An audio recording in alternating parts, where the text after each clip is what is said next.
Primeiro, a Petropol ela estabeleceu, pelo menos há uns 3 anos atrás, ali, um pouquinho antes da pandemia, uma nova identidade, uma nova maneira de olhar o negócio, né?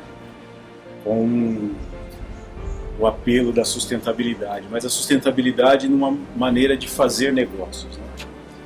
Então nós sofremos muito na pandemia. De alguma forma, todos os nossos contratos, todos os nossos acordos, né? Tudo que nós tínhamos já estabelecido, de uma certa forma, caiu por terra, né? E a gente olhou que os parceiros, de fato, é aquele nos quais a gente deve mesmo se apoiar, e é por eles que a gente consegue ser sustentável, né? Então, de uma certa forma, nós como fornecedores, a gente se viu numa condição inédita até, né, de que quem você vai atender. Sabe aquela situação de que é o fornecedor que escolhe para quem vender? Porque eu não conseguia atender todos os nossos clientes, né? Então a gente, literalmente, a gente atendeu aqueles que estavam em conjunto, ao nosso lado o tempo todo. Falo isso para que a gente introduza aqui os parceiros que fizeram do IVA essa realidade, né?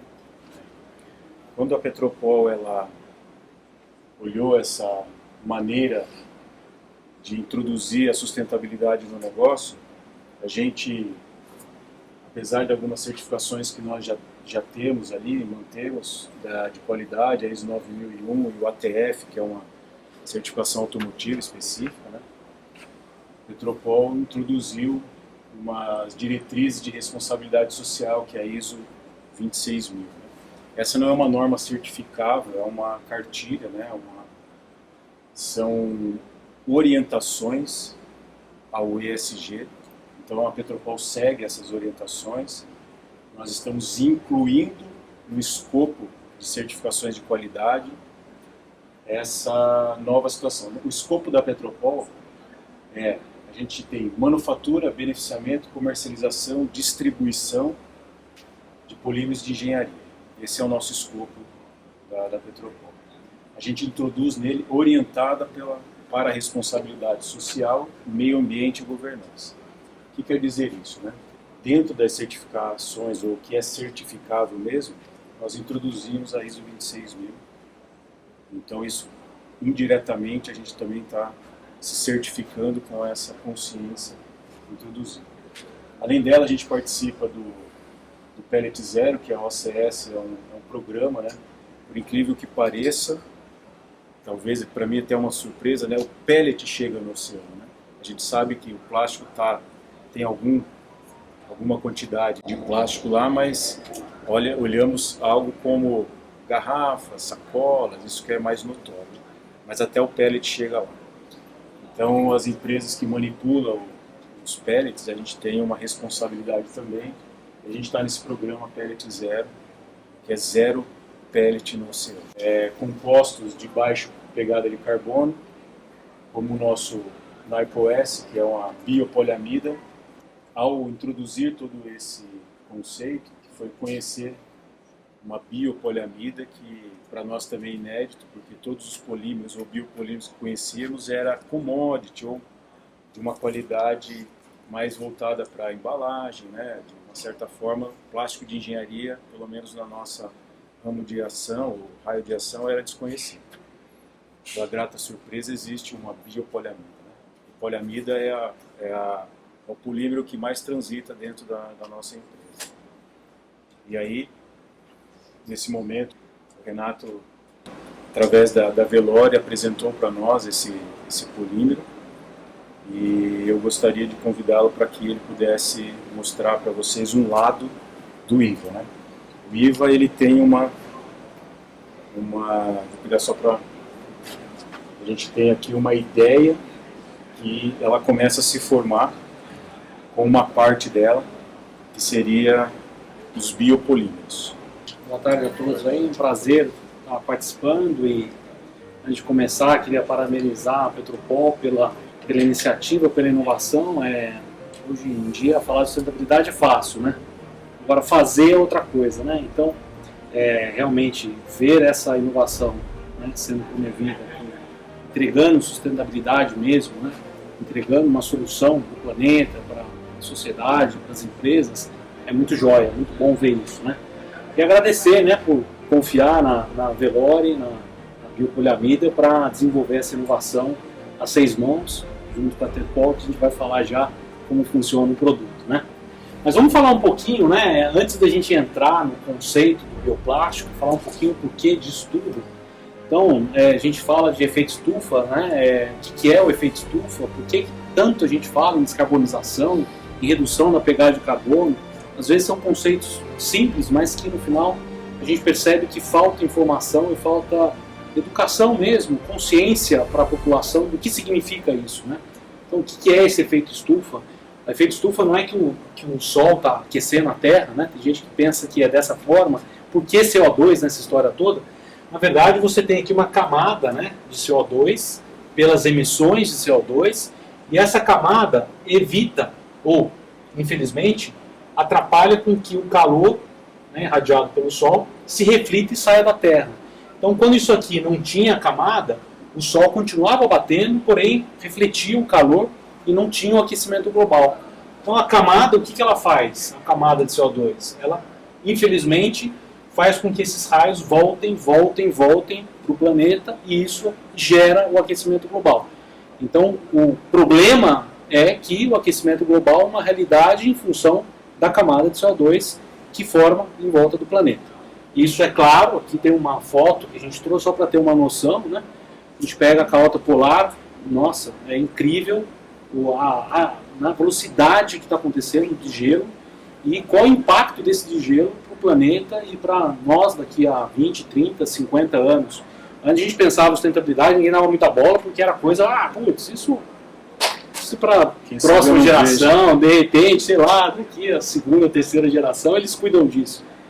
Agora não é mais essa a realidade, o negócio está aqui, está na nossa frente. Tem situações que se a gente não reverter, em 2050 a gente vai viver isso. Já está vivendo, né?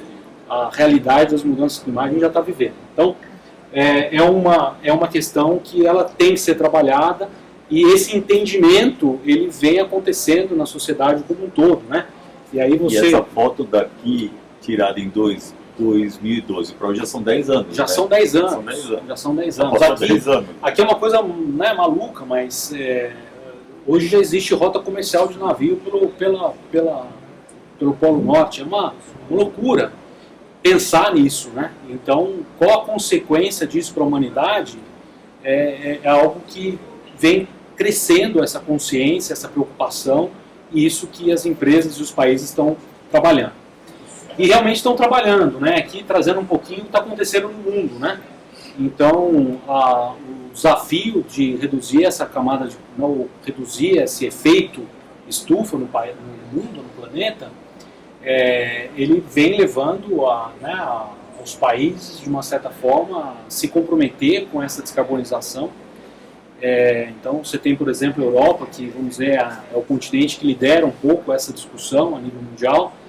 Foi o primeiro continente a estabelecer uma meta de carbono, 2050. Pensar, o desafio de chegar lá, 2050 está aí, né? É enorme. Os Estados Unidos foi atrás também, 2050 é a meta de carbono neutro. O Brasil era 2060, agora na COP26 ele passou também, adiantou a meta para 2050, ainda com uma meta de reduzir 50% até 2030, então um desafio enorme. A China, a China maior hoje emissor, né, de CO2 do planeta, colocou também a meta de redução até 2060. Então, existe um engajamento, aqui eu estou falando de países, mas existe um engajamento realmente da sociedade hoje em dia na descarbonização. E, no final das contas, para que tudo isso? Para evitar o aquecimento global. Bom, além dessa questão da gente falar em o risco para o planeta e tudo mais, vamos falar de negócio. Isso começa a impactar os nossos negócios. Começa a impactar porque existem discussões hoje. O CBAM é algo que está acontecendo na Europa, não sei se vocês já ouviram falar disso, mas CBAM é um controle de fronteira que a Europa está definindo hoje E quando eu falo hoje, a intenção é que em 2023 esse controle de fronteira em relação ao CO2 seja definido e comece a funcionar para alguns segmentos. O que significa isso? Que produto que entra na Europa vai ter uma referência de CO2. Se a sua pegada de carbono for maior do que aquela referência, você vai pagar uma taxa, um imposto sobre a sua pegada de CO2, a sua pegada de carbono. Então isso é já uma situação que está acontecendo já. Isso vai impactar muito os negócios. Então as empresas estão todas, né, realmente olhando com muita atenção, porque além da questão do planeta em si, é uma questão de sustentabilidade do negócio. Quer dizer, já você não tem sustentabilidade, você não tem competitividade. A sua competitividade passa por você ter uma pegada de carbono correta. Então isso está acontecendo na Europa, nos Estados Unidos também começou a mesma iniciativa, chama FIRST, a iniciativa, que é a mesma coisa, é um controle de fronteira. A partir do momento que a Europa coloca o controle de fronteira, os Estados Unidos colocam o controle de fronteira, o que vai acontecer com a China? Vai colocar o controle de fronteira. O que vai acontecer com o resto do mundo? Vai colocar o controle de fronteira. Então, isso vai acontecer muito rápido, porque, como eu falei, uma discussão que na Europa, a intenção da Europa é em 2023 isso já está rodando. Então, olhando isso, falando das empresas, aí se tiver próximo aqui, a gente vê realmente que esse, né, mindset mudou completamente, né? Então, a questão da sustentabilidade para as empresas, quando a gente pensa em sustentabilidade, pensa em meio ambiente, no passado aqui é o tempo, né? Então, se você pensar no passado, na década de 80, 90, pensar em meio ambiente para as empresas era custo. Né? Muito bem, quando eu, né, comecei a trabalhar, poxa, o custo que a gente tinha com tratamento de água, com resíduo de água, com qualquer, né, resíduos, custo para disposição daquilo. Então, o meio ambiente, tratar o meio ambiente era um peso, era um custo para as empresas. E, bom, a realidade vem mudando, né? Aí, com o tempo e com o entendimento e com as novas regulamentações, tudo começou lá, sementinha, na Rio 92, acho que muitos aqui devem lembrar desse momento super importante para realmente esse entendimento do aquecimento global e da importância de trabalhar na descarbonização. Depois veio a história do protocolo de Kyoto e realmente iniciou-se ali a comercialização de crédito de carbono, sempre com esse objetivo de promover a descarbonização do planeta. Então, essa consciência vem, e aqui agora a gente vê uma realidade completamente diferente, né? Eu até brinco, eu falo, olha, entre aí no site das 10 maiores empresas químicas do mundo. Há 15 anos atrás, você entrava no site, você olhava, né? Você via uma foto de fábrica, de indústria, né? Que o que eles queriam mostrar é potência, tamanho, escala, né? Que isso significava produtividade, competitividade, era isso que significava, né? Hoje você entra nesses sites dessas mesmas empresas, são todos verdes, todos, né? Então tem que tomar um pouco de cuidado, né? A gente fala muito de greenwashing, é um problema, porque são verdes, lá, né? Mas o que tem por trás? Mas você olha nos sites, não tem uma empresa que você entra e não tem alguma coisa falando de sustentabilidade. Por quê? Porque no final as empresas perceberam duas coisas. Primeiro, realmente a situação do planeta exige uma ação, exige, e as grandes empresas são ali, no final das contas, elementos importantes, né, uma das partes importantes nesse contexto de descarbonização. Então, exige pela sustentabilidade delas como empresa e, no final das contas, cá entre nós, perceberam também que essas novas tecnologias é uma grande oportunidade de negócio quem sair na frente. Quem sair na frente mais rápido vai realmente fazer uma nova curva, né, de produto, de oportunidade, de inovação, em função da sustentabilidade. Então aquilo que era um peso, de repente virou uma grande oportunidade. E as empresas olham isso hoje como uma oportunidade. E aí você tem o tripé funcionando, porque você cuida do meio ambiente, você cuida do social, mas você tem o lado econômico acontecendo, porque isso está gerando rentabilidade, né? Então é uma realidade isso, né?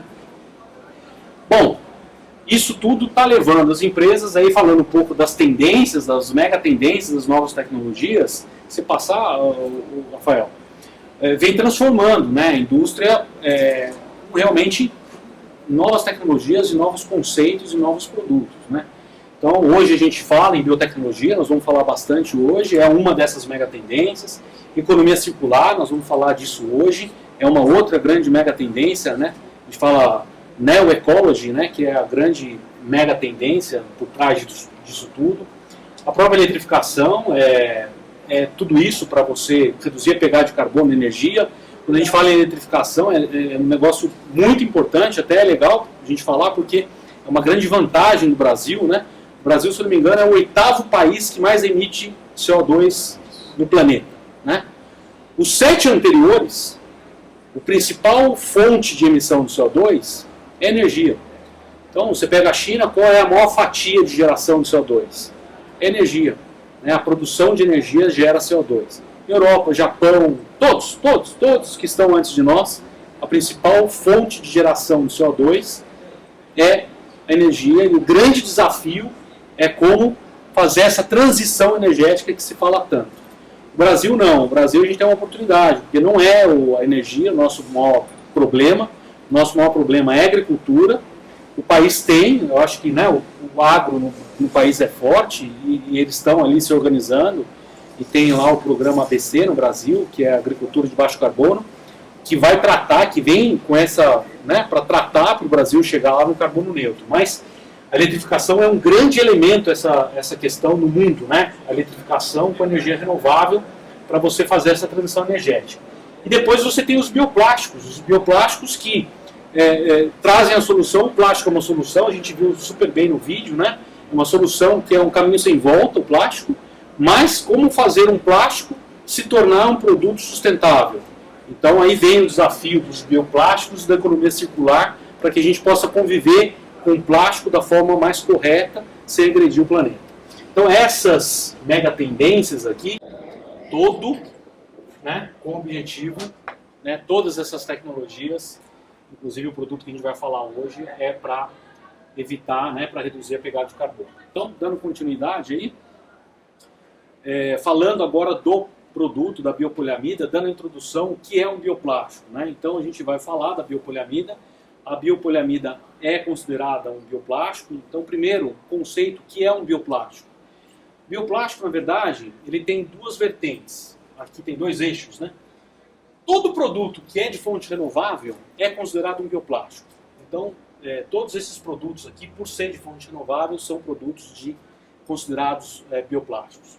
Porém, tem um outro conceito a questão de bioplástico. Também, independente se é de fonte renovável ou de fonte fóssil, se o produto também é biodegradável, ele também é considerado um bioplástico. Então, o que é um bioplástico hoje, aqui por uma definição da Associação Europeia, que é a principal aí hoje em dia, que lidera as discussões, inclusive as regulamentações, bioplástico é todo plástico que seja biodegradável, ou de fonte fóssil ou de fonte renovável, ou todo produto que seja de fonte renovável.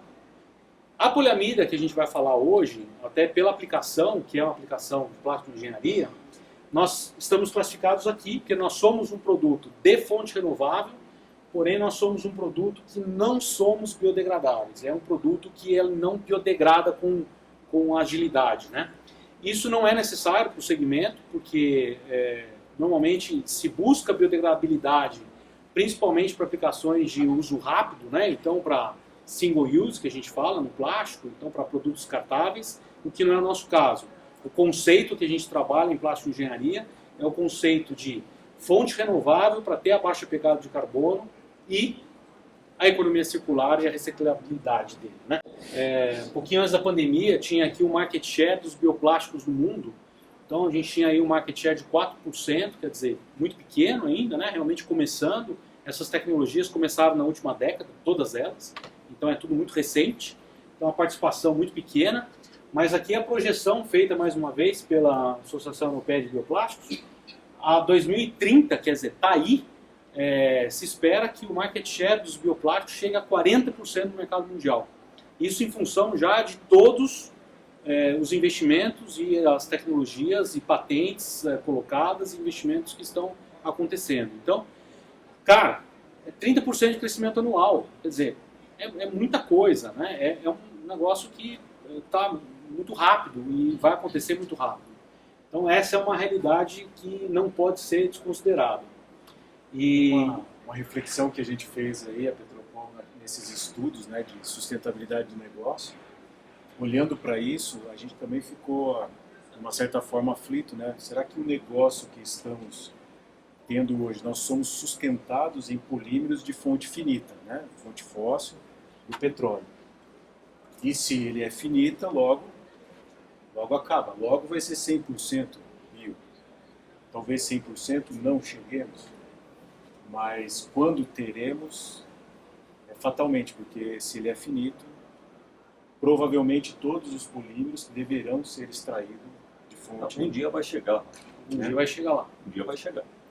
E aí você Nós coloca... não está aqui, mas um dia vai chegar. Aí você coloca o seu negócio em xeque, né? Será que a gente está num momento daquele decisório, né? Se você continuar correndo por esse ponto, você morre junto com a... Será uma bela reflexão. E aí vem, né, o que a gente falou um pouco antes, é a questão realmente da oportunidade, né? Porque no final das contas, a velocidade na inovação agora, ela também é outra, né? Você ser rápido para responder rápido a essas tendências é importante. Senão você vai ficar lá mergulhado no Oceano Vermelho falando o tempo todo de commodity, falando o tempo todo de preço. De repente você tem aqui uma oportunidade de realmente trabalhar e mostrar um caminho diferente para o mercado e trabalhar um caminho diferente, né? Bom, então aí falando da biopoliamida, então o que é a biopoliamida? Então a primeira questão, né, é a biopoliamida. A gente começa pela biopoliamida 5.10. A 5.10 é um produto 100% fonte renovável. Então você tem a biopoliamida 5.10, ela tem dois principais monômeros, que é o PDA e o ácido sebástico. Então falando aqui da tecnologia da poliamida nossa 5.10, a grande, vamos dizer, né, o know-how desenvolvido exatamente aqui, né, a biotecnologia envolvida. E a gente substitui o HMD, que é o produto hoje de fonte fóssil, que vem da dibonitrila, substitui pelo PDA. Vem de onde? Vem da biomassa, vem do resíduo da plantação de milho, então da palha, do resíduo.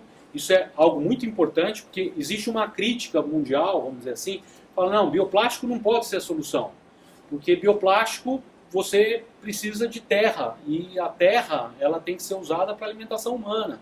E você vai usar terra para fazer plástico? Não pode. Não. Aqui a gente está falando de segunda geração, não está falando da agricultura que vai competir com a alimentação humana. Aqui a gente está falando de uma agricultura que é um resíduo, segunda geração, que você pega aquilo, transforma aquilo, faz uma fermentação, daquilo você passa por uma biorefinaria, por um processo de biotecnologia. Então aqui legal que tem a biotecnologia envolvida.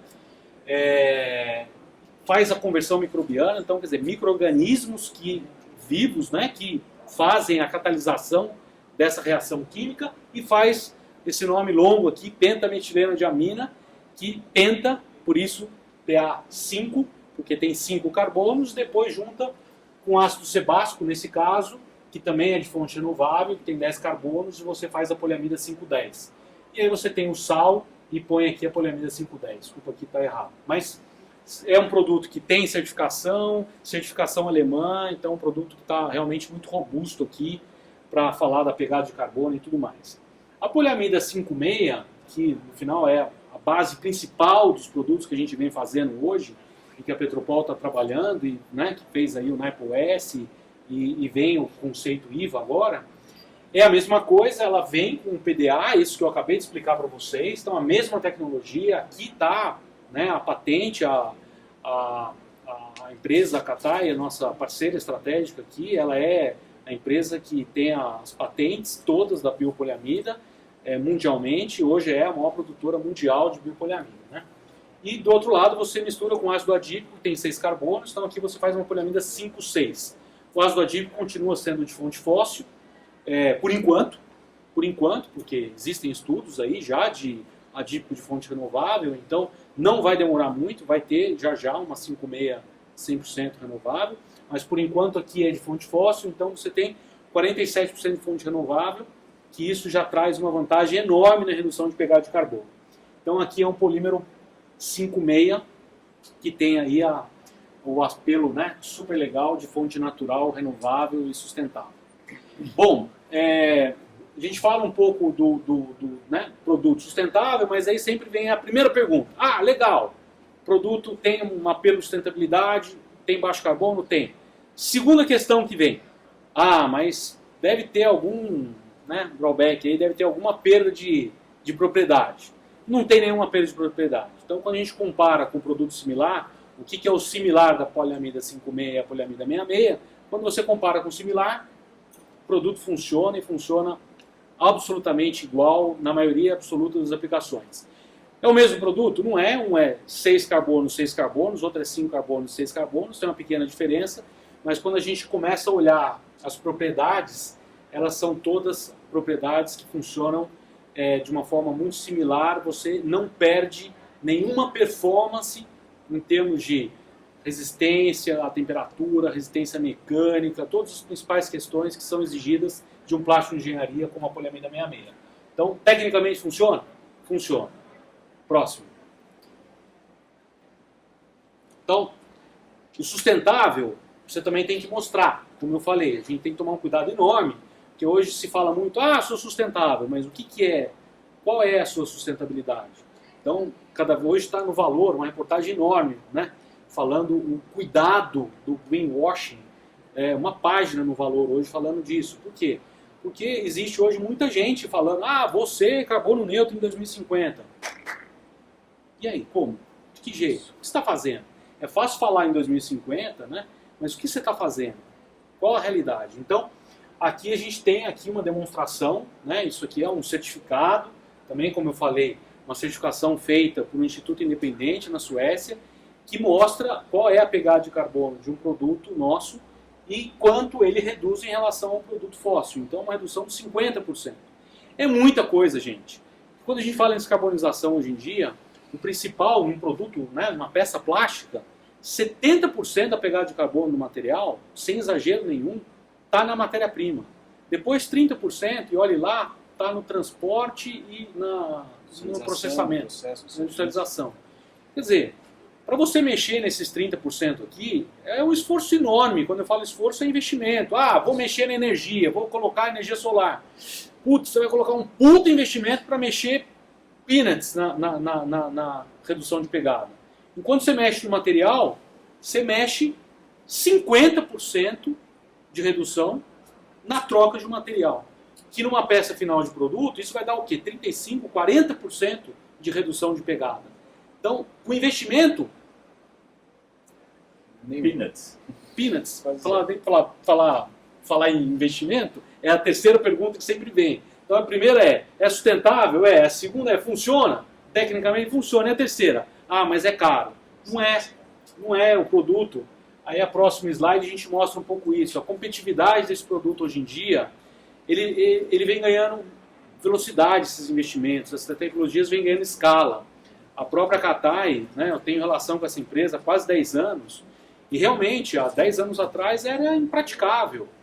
Hoje eles têm uma planta de 100 mil toneladas e estão aí planejando uma planta de 900 mil toneladas. A escalabilidade disso hoje em dia levou a um nível de competitividade e que é até mais interessante. Esse gráfico aqui mostra o quanto, o verdinho aqui é a variabilidade de precificação de um bioplástico comparado com o amarelo, um fóssil. Pena que não tem 2022 aqui, porque senão aqui ia estar um pico, o maior pico ia estar aqui em 2022. Por quê? Porque o fóssil depende do petróleo, o petróleo tem a volatilidade que tem, que a gente conhece, e no final das contas, o produto bioplástico ele tem uma estabilidade de preço muito melhor. Então, além do nível de competitividade, ele tem um nível de sustentabilidade, de estabilidade de preço e competitividade. Então, bom, é sustentável? Funciona? Funciona. Custa caro? Não, é super acessível e compatível com os produtos legais. Então, responde a todas as questões, né? E aí, aí uma outra forma também da gente enxergar isso, a gente fez aqui uma brincadeira pegando uma das aplicações do produto, mas para entender o quanto isso é relevante para o planeta, né? Você pegar um produto, uma aplicação, transformar isso daqui em quilos de CO2, a gente está falando aqui o equivalente a 32 mil árvores por ano, que só um projeto faz. Então, pensa nisso, né? Quer dizer, eu tenho um amigo que ele tem a felicidade de morar em fazenda e ele fala que ele há 10 anos planta uma árvore por dia. Eu falo, puta, que coisa fantástica, né? Ele planta 360 árvores por dia. Pô, eu também estou fazendo, eu faço um projeto que eu não estou lá fazendo manualmente, mas aqui contribuindo para 32 mil árvores por ano. Quer dizer, é muito relevante para o planeta. Isso é o que vai levar realmente à descarbonização. Então tem um desafio enorme para as indústrias,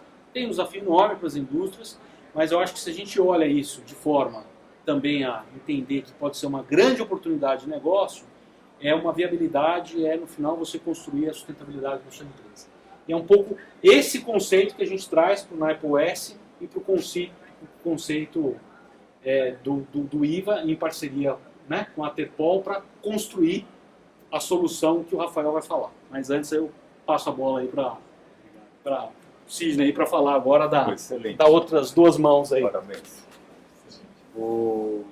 Finalizando mesmo aqui, a gente, um pouco que o Renato falou, né, assim, qual é o investimento que foi feito para que você tivesse esse número expressivo, né, enquanto reduziria de carbono. Então, todo mundo hoje está até preocupado com o custo do carbono, né? Então, a mudança da matéria-prima, simplesmente aqui, então 1.200 toneladas é o que a Petropol manipulará nesse ano, né? Convertendo isso, 32 mil árvores no ano. Só na Petropol. Só na Petropol. Meu Deus. E aí a gente tem uma parte do IVA. Então, o IVA seria do conceito de valor ambiental. Uma parte do IVA é os biopolímeros. Então, o IVA como um composto bio, ele tem essa parte provinda dos bioplásticos. Tem uma outra parte provindo dos materiais reciclados, que a gente vai falar após a sequência que está. Tem algo que vai viabilizar o IVA, né? Que nós tivemos aquela... Só vou passar aqui para frente para começar a falar do Terpol. Nessa nossa busca pela sustentabilidade, compostos cada vez mais de conteúdo bio, conteúdo sustentável, também nos foi presenteados, né? A gente sempre com muita esperança, com muita boa vontade, né? Tudo que se faz de boa fé atrai coisas ótimas, né? Nós também fomos apresentados a um bioelastômetro, vamos falar dessa forma, e que ele viabiliza muita coisa. Então ele viabiliza ali, ajuda a ter o upcycling, o ecodesign, que no final a gente fala um pouquinho mais disso. E eu sei que tem uma pergunta aí, o que é Terpol. Então o Sidney Nasser, que é o criador desse produto maravilhoso, o plástico do futuro, com certeza vocês já conhecem, já ouviram dele. Eu convido você, Sidney, para explicar para nós o que seria o Terpol, por favor. Obrigado, Rafa. Obrigado, Renato. Boa tarde a todos. Vamos lá. O Terpol ele nasce de uma ideia de produzir borracha por meio de injetoras plásticas, sem o processo de vulcanização. Que a hora que vulcanizou a borracha, ela não volta mais. Por isso que tem o problema do pneu, o problema de... Teve a vulcanização, não volta mais. O que nós fizemos? Idealizamos um projeto. Terpol é a marca comercial dessa tecnologia, é uma patente, hoje em 9 países. Temos na China, na Coreia do Sul, no Japão, na Europa, Estados Unidos, Brasil, Índia e Taiwan, né? Fomos pegar o maior exemplo aqui, que o Renato falou, você vai hoje é tudo verde, né? Então nós somos na planta, na seringueira. A seringueira ela tem todo um histórico para o Brasil, ela chama Hevea brasiliensis, o nome científico dela. E ela tem o ESG puro, ela veio da terra o ESG já, a seringueira. Por quê?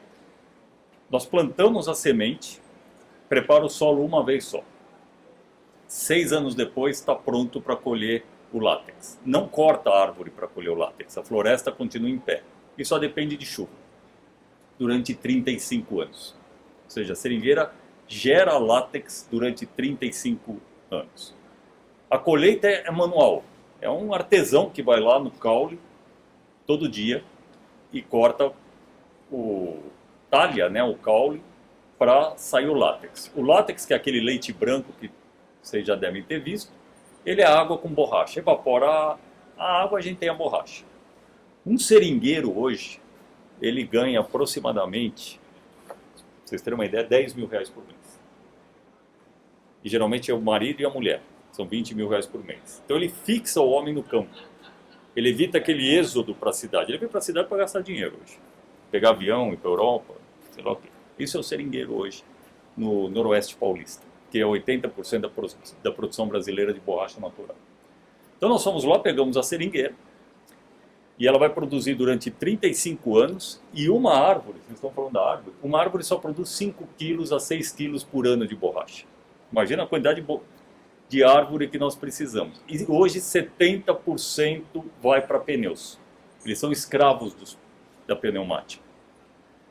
Quando a gente falou essa possibilidade para eles, eles falaram, olha, imagina que a seringueira produz 35 anos sem parar só com chuva. E depois que terminarmos o ciclo de 35 anos, ela vira árvore de leite. Então fecha todo esse ciclo.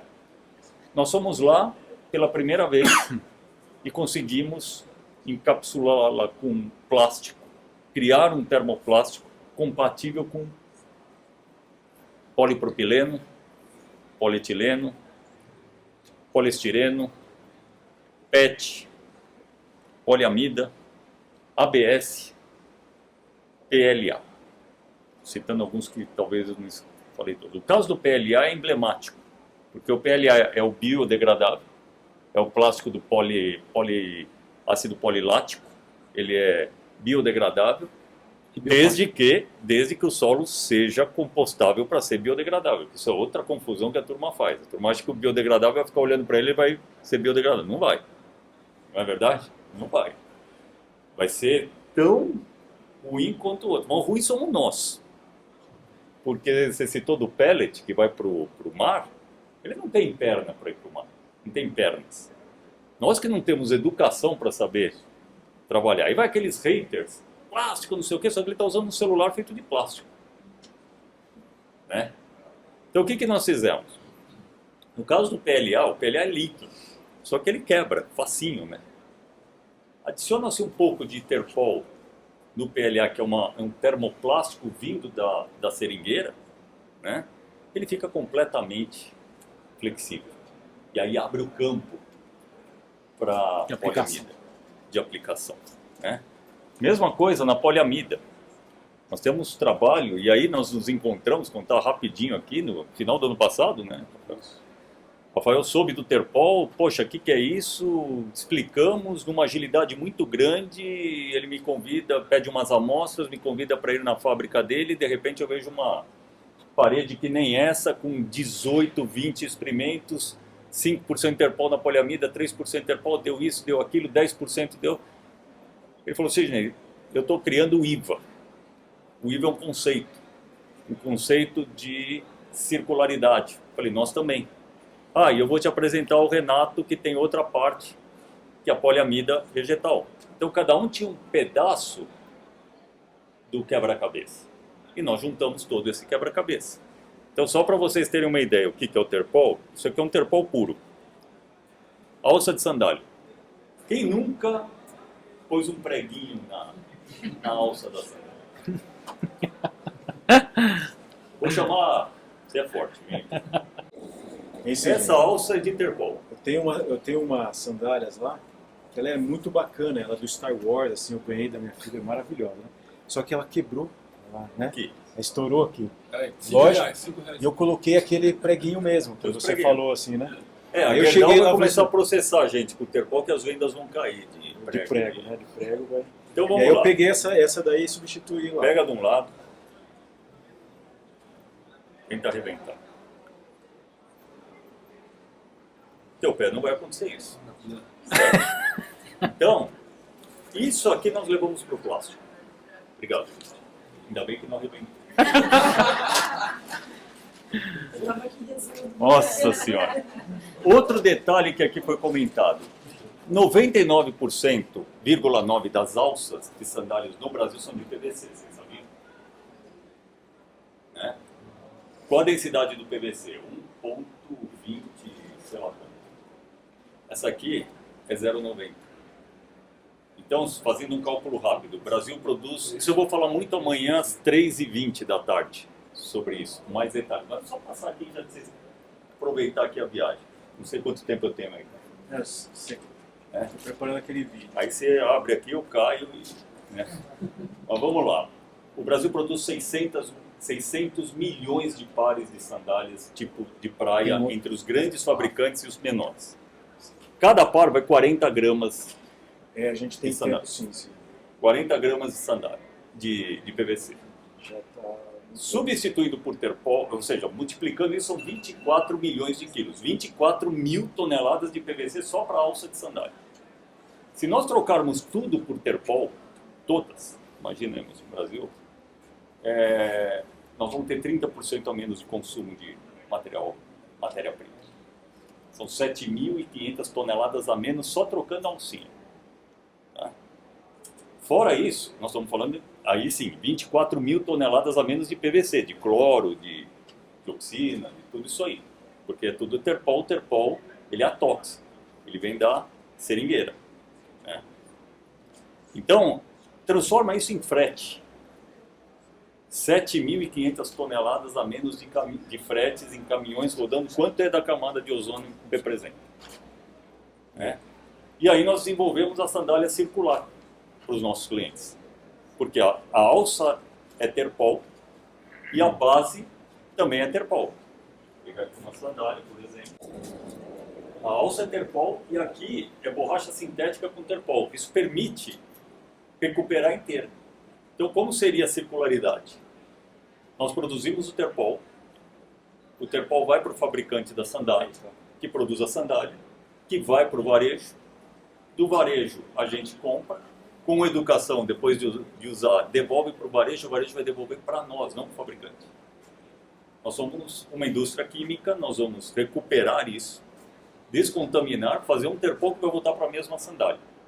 E nós ganhamos o prêmio ano passado da Plástico Sul, inclusive um dos jurados que reforçou para o Rafael, falou, conhece o terpol? Rafael, conheço. Então, vai conhecer. Eu acho que ele que vai ganhar o prêmio. Ele falou? E aí, isso é um dos exemplos. Né? O outro exemplo isso aqui é um exemplo circular que não está no papel, já está logo, daqui uns 2 meses, na área de vasos, vocês vão achar vasos produzidos com tecidos, esse verde aqui, que ia ser descartado, aquele já está composto com terpol,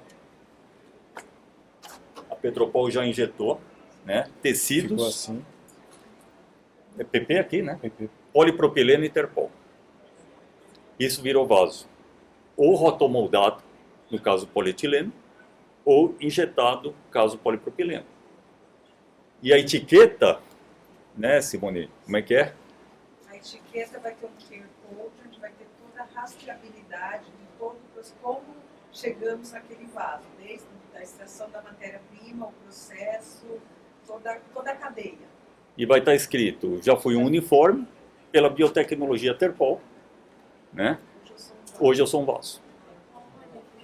E o pallet também. Apresentamos o pallet. Então, tudo é circular. A mesma coisa aqui. Então, nós nos encontramos com o mesmo propósito. E aí, o Rafa teve a ideia do IVA. Ou seja, o Terpol é uma parte do IVA, a biopoliamida é outra parte do IVA, uma é a matéria-prima básica, o outro é outra ponta, e quem precisava fazer esse meio de campo? A Petropol. E é o que eles estão fazendo. Petropol, além de ser a distribuidora do Terpol, ela vai finalizar o processo da fabricação do Terpol também. E já vai combinar o Terpol na dosagem certa para o cliente. Quanto tem de Terpol e como esse Terpol foi adicionado. Esse é outro detalhe. Dependendo do momento que se adiciona o Terpol, é diferente os resultados. E em 4, 5 meses, eles fizeram isso. Então eu queria mostrar para vocês uma imagem que vale mais que as minhas palavras.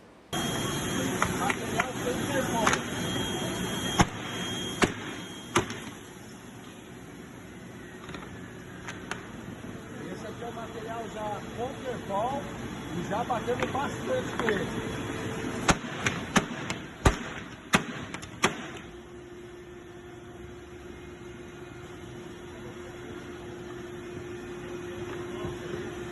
Isso é o terpol. Então ele dá propriedades de borracha no plástico. E a borracha biorrenovável. Sem vulcanizar. Sem vulcanizar, ela é biodegradável. Então parte do terpol é biodegradável, outra parte ele tem plásticos que não são biodegradáveis. E não está vulcanizada. Aí o que acontece? Uma peça como essa alça de sandália, se nós reinjetarmos 20 vezes e formos medir a propriedade mecânica dela em comparação com a virgem, é igual. Ela não perde propriedade. Só a cor que vai escurecer um pouquinho, mas propriedades mecânicas não perdem. Então é uma inovação, né? E juntamos todos e agora o Rafa termina aí com o projeto IVA juntando todos. Aqui a gente... Só um detalhe, quem quiser conhecer mais detalhes, stand da Petropol ou stand da Zhongsheng, que é a fábrica de injetoras, que chegou para nós e falou, coloca no plástico, Isso aí. que vai dar resultado. Obrigado, gente. Maravilhoso. Obrigado, Sidney. A gente ainda está na feira, então a gente tem até na sexta-feira, a gente está aqui, então vai ter bastante oportunidade mesmo, né? Esse exemplo que o Sidney falou, né? Então, isso daqui é um tecido, é o jeans, misturado no terpol, com um plástico, a gente viabiliza, tira o material do meio ambiente, aquele que está lá agredindo o meio ambiente, tá? Então a gente vai até não plásticos, né? Então a gente consegue também viabilizar aqueles materiais como um tecido, não o tecido sintético, que é um plástico, né? Um tecido de algodão, de repente, que não é termoplástico. Com o terpol viabilizaria o ecodesign e o upcycling, que são situações onde todos realmente buscam soluções, né? Então, Rafael, explica um pouquinho mais o que é ecodesign. Excelente pergunta. Ecodesign é você reciclar com respeito ao meio ambiente, né? Tudo aquilo que você faz e leva em consideração o meio ambiente, mandatoriamente, é um ecodesign. E não é reciclar e piorar a situação, né? Então, reciclar com respeito ao meio ambiente é ecodesign. E upcycling é você ainda conferir valor, ou uma propriedade destacada, ou uma propriedade do material reciclado superior ao material novo, né? Então, upcycling seria você exercer o ecodesign e ainda conferir propriedades destacadas ou um valor, tá? Então é o que a Petropol entrega através do IVA. O IVA todo formatado para realizar ecodesign e entregar produtos de valor agregado, né? Então a circularidade está sustentada no upcycling. o plástico é uma revolução, né? Só que ele em uso. Nós queremos o plástico em uso, né? Não no meio ambiente. Então a nossa consciência vem daí. Hoje o IVA viabiliza essa consciência de valor ambiental, onde mantém o plástico em circularidade, não só o plástico, algo como também um outro material combinado. Então esse é o grande objetivo, a entrega que o conceito viabiliza, tá? E a Petropol, além desse conceito, ela de maneira inédita, né? Não existe no Brasil um biocomposto com carbono aferido, com pegada de carbono aferido. Então a gente entrega os biopolímeros IVA com carbono, a pegada de carbono aferido, tá? Como o Renato falou, 70% aproximadamente da pegada de carbono é provinda dos materiais. Nesse composto aqui, 14% produção, 11% transporte, a embalagem quase está ainda no zero, chegou perto. e o uso 2%, descarte 4%. Então, acompanha essa etiqueta de pegada de carbono. Isso é uma coisa inédita que a Petropol confere ao mercado. E é a maneira prática de contribuir ao meio ambiente, participar da criação e melhorar o futuro das próximas gerações, né? Com isso, eu finalizo o convite novamente para que a gente reflita. Na natureza, tudo se transforma. É o ciclo natural da vida. É a renovação. Mas algo está fora do lugar. Criamos objetos que levam anos ou séculos para desaparecer. Usamos e jogamos fora. Fora? O plástico é uma revolução. Olha a sua volta. Ele está até onde você não vê. O plástico pode estar em tudo. Em tudo mesmo. Só não pode estar na natureza. Queremos a utilidade do plástico, mas não queremos poluir. Queremos um planeta mais limpo. Consciência de valor ambiental. IVA.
IVA se renova como a natureza.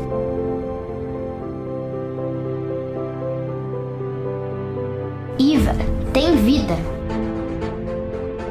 IVA é renovável. IVA é reciclável. IVA é sustentável. É entender a importância da renovação. É a conexão entre a consciência e a ação. É menos plástico na natureza.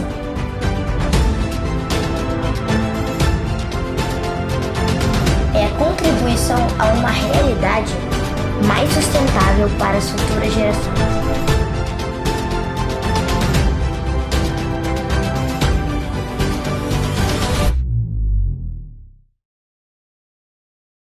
E você, vai fazer parte dessa transformação?